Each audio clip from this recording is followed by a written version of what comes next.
Gua lihat ada sosok tinggi, besar, hitam, lagi nongkrong di atas klosetnya.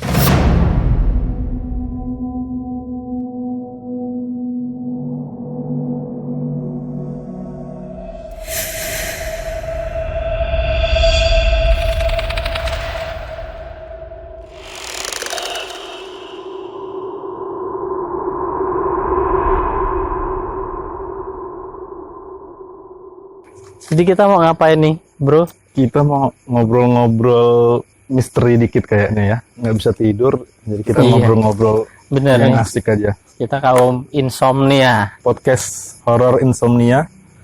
Sekarang waktu udah menunjukkan pukul 1 dini hari. Sempat ngumpulin beberapa cerita dari kawan-kawan dan kita minta kirim via email cerita-cerita kisah horor yang pernah mereka alami. Oke, kita coba satu cerita ini. Halo podcast horor insomnia, kenalin gua Tommy. Jadi ada sedikit cerita horor yang pernah gua alami waktu gua masih kecil dulu. Ceritanya dulu gua punya nenek dari nyokap. Dan rumah nenek gua itu ada di daerah Pahoman, Bandar Lampung. Sedangkan dulu gua tinggal di Lampung Timur. Jadi ceritanya waktu itu lebaran atau ada sesuatu acara gua lupa. Yang jelas saat kejadiannya itu gue masih inget banget. Oh iya, for your info. Jadi kejadian ini pada saat gue kecil dulu sekitar umur 5 atau 6 tahun. Dan sekarang gue sudah umur 29 tahun. Udah lama Oh, jadi ini kejadian waktu dia kecil dulu. masih kecil ya. Ingat masih dia. Memorinya bagus. Bagus ya. Umur Bagusnya. segitu kan emang lagi bagus-bagusnya kayaknya memorinya. Lanjut. Jadi pada saat kejadian itu tuh gue nggak ngeh kalau yang gue lihat itu ternyata adalah jin, hantu, atau setan. Dan gue menyadari kalau itu tuh ternyata hantu setelah gue inget-inget setelah dewasa ini. Jadi waktu dia ngalamin waktu kecil, itu dia nggak ngeh kalau dia tuh ngelihat Iya, iya. itu. Sangkanya mungkin kayak manusia atau Ya, apa gitu kan. jadi begitu udah dewasa, baru diinget-inget, oh ternyata yang dia lihat tuh Makhluk dari alam lain makhluk bukan. astral gitu Iya, ya. iya benar. Oke, balik lagi ke cerita. Siap. Saat itu ceritanya gue sekeluarga dari Lampung Timur tuh nginep di rumah nenek gue di daerah Pahoman. Nah, rumah nenek gue tuh emang rumahnya dengan bangunan tua, tingkat, cukup luas, dan emang angker. Di rumah nenek gue tuh seingat gue ada 3 kamar mandi. Ada di belakang satu di atas di lantai 2, dan satu lagi ada di kayak lorong di rumah nyempil gitu. Jadi ini rumahnya gede berarti ya. Rumahnya gede. Tingkat gitu ya. Tingkat, ada 3 kamar mandi, dan kamar mandi yang di lorong kecil itu kamar mandinya kecil, gelap, dan jarang kepake. Pada saat itu gue ceritanya kebelet BAB di rumah nenek dia itu. Dan gue tuh orangnya agak susah kalau nginep di rumah orang lain atau saudara, suka kurang nyaman gitu mau ngapa-ngapain. Jadi pas mau BAB itu dengan agak ragu-ragu gue buka pintu kamar mandi yang nyempil yang ada di lorong rumah itu. Dan pada saat gue buka sedikit pintu kamar mandi itu, gue lihat ada sosok tinggi, besar, hitam, lagi nongkrong di atas klosetnya. Jadi dia tuh ceritanya kebelet pup. Jadi begitu dia buka kamar mandi gini, kan kamar mandinya gelap tuh. Gelap mah. Begitu dibuka gini, ternyata ada sosok hitam tinggi gede lagi nongkrong di atas jambannya itu. Begitu dia buka pintu dikit, itu kok ada orang nongkrong tinggi gede hitam. Dan badannya itu seingat gue gempal, dan lengannya itu berotot kayak kura-kura ninja gitu. Karena kamar mandi itu kecil dan gelap, jadi mukanya sosok itu nggak kelihatan banget. Dan gue tuh nggak ngeh kalau itu tuh hantu. Dan gue kirain itu tuh paman gue. Sosok itu pun sepertinya juga ngeliat kalau gue buka pintu kamar mandi, tapi dia diem aja. Setelah gue lihat sosok itu di kamar mandi, gue langsung lari nemuin nyokap gue. Gue langsung bilang ke nyokap, "Bu, adek mau ee." Terus kata nyokap gue, "Ya udah ee di situ nak, di kamar mandi itu." Gue bilang lagi ke nyokap gue, "Lagi ada Pak Su di kamar mandi itu." Jadi sosok itu tuh gue kira adalah paman gue yang lagi BAB di situ. Oh iya, sedikit info, jadi Pak Su itu panggilan orang Sumatera ya, khususnya orang Lampung untuk paman. Jadi manggilnya Pak Su, dia ini, si Tommy ini manggil pamannya itu Pak Su. Pak Su. Nah, jadi dikira yang lagi nongkrong kamar mandi itu Pak Su-nya Tommy ini. Jadi begitu gue bilang kalau di kamar mandi itu lagi ada paman gue, nyokap gue tuh langsung ngecek kamar mandi itu, dan begitu didorong pintunya, di dalam kamar mandi itu nggak ada siapa-siapa. Nggak ada siapa-siapa. Cleaning. Ya beneran merinding. Dia masih kecil, buka pintu, dilihatnya ada orang, ditutup lagi sama dia. Dia bilang sama ibunya, mau katanya. Ya udah, kata ibunya, di kamar mandi yang itu. Dia bilang karena dia ngeliat sosok itu, dia bilang lagi ada Pak Su katanya di kamar mandi itu. Begitu nyokapnya buka, ternyata nggak ada orang. Itu makhluk apa yang dilihat dia itu ya? Gundurwo. Begitu didorong, dibuka kamar mandi, nggak ada siapa-siapa. Nyokap gua langsung bilang, itu kosong tuh. Ya udah aja di situ, kata nyokap gua. Dan karena gua masih kecil dan polos, dan gua nggak ngeh kalau itu tuh adalah hantu, jadi gua dengan biasa aja kemudian BAB di kamar mandi itu. Dan gue baru sadar kalau itu tuh hantu setelah gue dewasa sekarang ini. Oke, segitu aja kisah nyata yang pernah gue alami. Makasih podcast Horror Insomnia. Lu pribadi pernah lihat nggak sih dalam kehidupan di dunia nyata ini, Gendro tadi? Gue kalau di kehidupan nyata sih belum pernah. Cuman kalau orang bilang ketindihan itu pernah. Pada saat gue ketindihan itu, kerasanya badan gue itu pada saat ketindihan itu kan gue berontak ya. Iya, berat rasanya kan. Ya, pas gue berontak itu kayaknya kan gue ngadep kanan tuh, miring tidurnya. Pas gue ketindihan tuh kayaknya di sini kayak ada sosok hitam juga. Kondisi lampu mati. Nah, begitu gue udah selesai gitu, ya udah nggak ada apa-apa gitu. Merinding juga ya. Ini kasusnya si Somi namanya. Dia masih kecil, baru sadarnya sekarang ya, karena dia udah tahu mana makhluk-makhluk yang ada. Ya sejenis kita sama yang kasat mata. Mungkin kita juga dulu, mungkin loh, berhubung karena mungkin kita faktornya entah nggak inget ya, namanya masih kecil, pikirannya main kan pasti. Aku pribadi sih kalau secara ya kalau diinget-inget antara inget sama enggak sih ya kayak pernah ada lihat yang lebih dominannya cuman sekelebat bayangan gitu aja sih. Bayangan aja ya. Ya aku kira dulu masih di rumahku zamannya masih ada kelelawar kecil. Kelelawar kecil.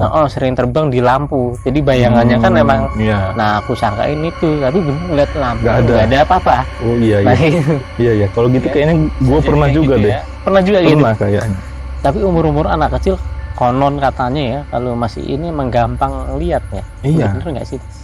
Ya karena mungkin belum banyak dosa sih ya anak kecil ya, jadi kayaknya lebih polos gitu. Tapi emang katanya masih polos bener. Kalau kita pas kita ngelihat itu tuh emang kita nggak sadar kalau itu tuh adalah itu gitu loh. Pas kita ngelihat pada saat kejadian, setelahnya baru kita sadar. Ya mungkin sama kasusnya si Tommy ini. Bisa jadi kayak gitu ya. Oke, lanjut cerita kedua dari siapa? Gue nih yang bacain. Oke, bacain aja.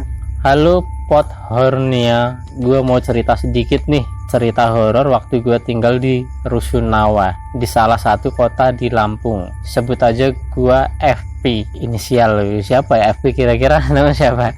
Pandi Pratama. Bisa juga. Fatur Purnama bisa.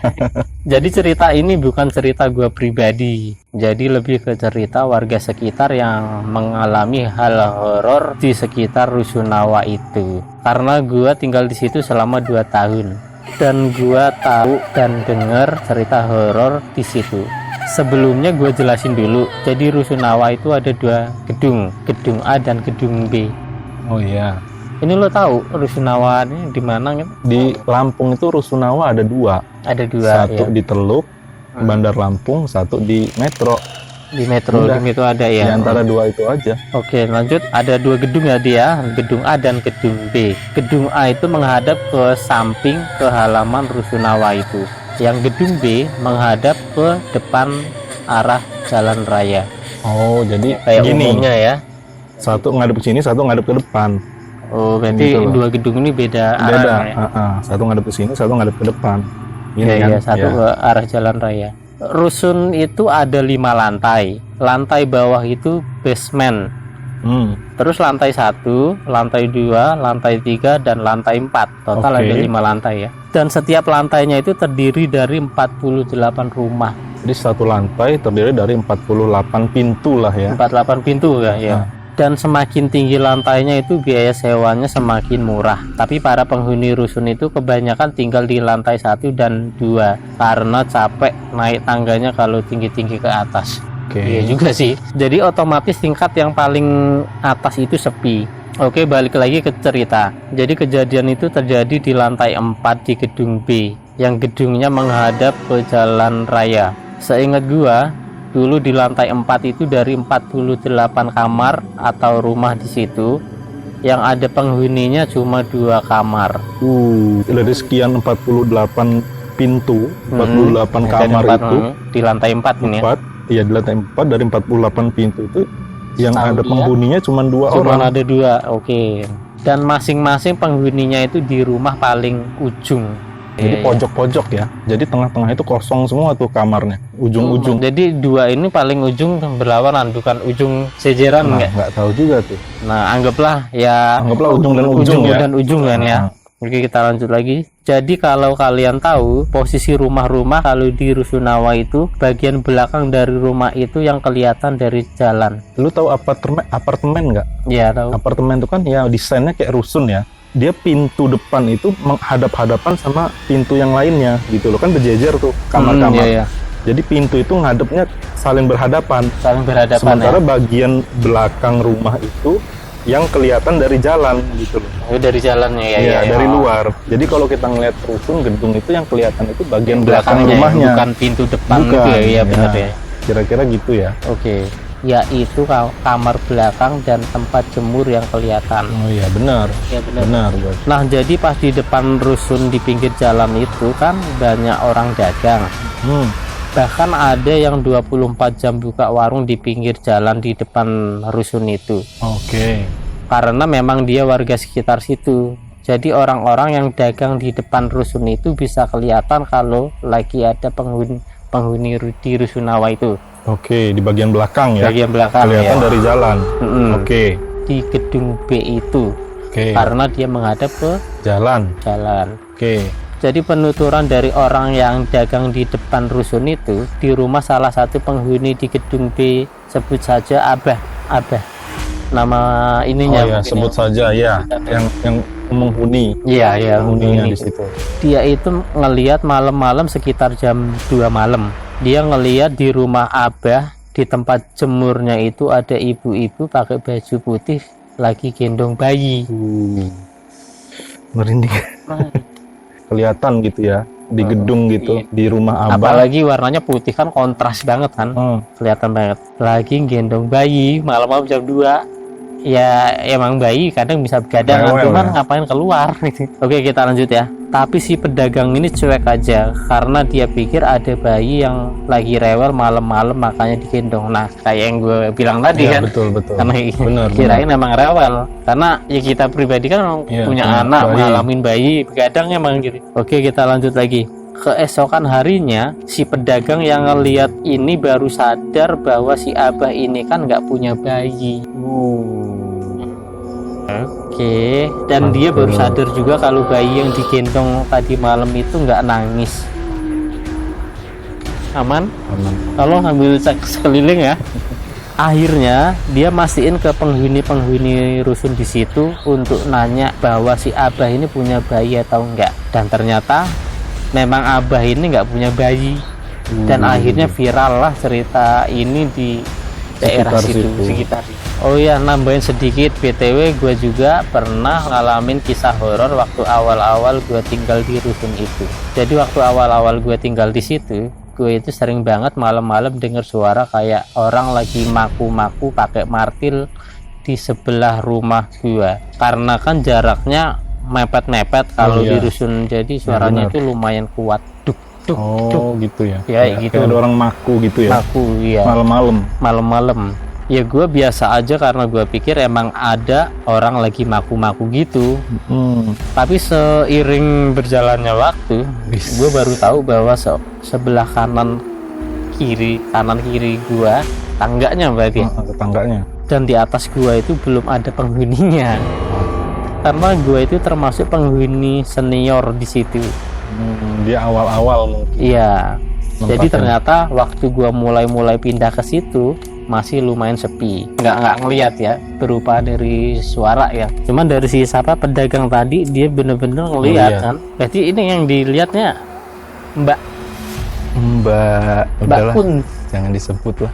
Jadi kalau cerita yang pertama itu ya itu sih maksudnya udah umum dialami ya, karena sosok-sosok tersebut itu udah nggak asing bagi masyarakat gitu loh. Sosok yang mau cerita pertama dari Tommy ataupun cerita kedua dari FP itu udah sosoknya udah nggak asing gitu loh. Tapi ya lumayan bikin bulu kuduk merinding. Iya masih. Horor mana nih? Cerita yang pertama apa kedua? Kalau dari segi horor itu lebih horor yang kedua ya. Yang Setuju kedua? nggak? Iya. Setuju. Anakku pribadi dari segi ini emang yang cewek emang kayaknya auranya kuat banget horornya kan. Ya cerita yang kedua lah. Ya kita apresiasi juga buat teman-teman yang udah ngirim cerita ke kita ya. Bisa kirim emailnya. Di mana emailnya? Ke email nanti taruh di deskripsi box. Oke, siap. Jangan lupa dukung channel kita ya. Oke. Podcast Horror Insomnia. Buat kawan melek insomnia yang nggak bisa tidur, mampir ke channel kita. Segitu aja dari ya. Ya. Next kita ketemu di episode berikutnya Podcast Horror Insomnia. Jangan lupa kirim ceritanya, kirim ke email, ada di deskripsi box. Siap.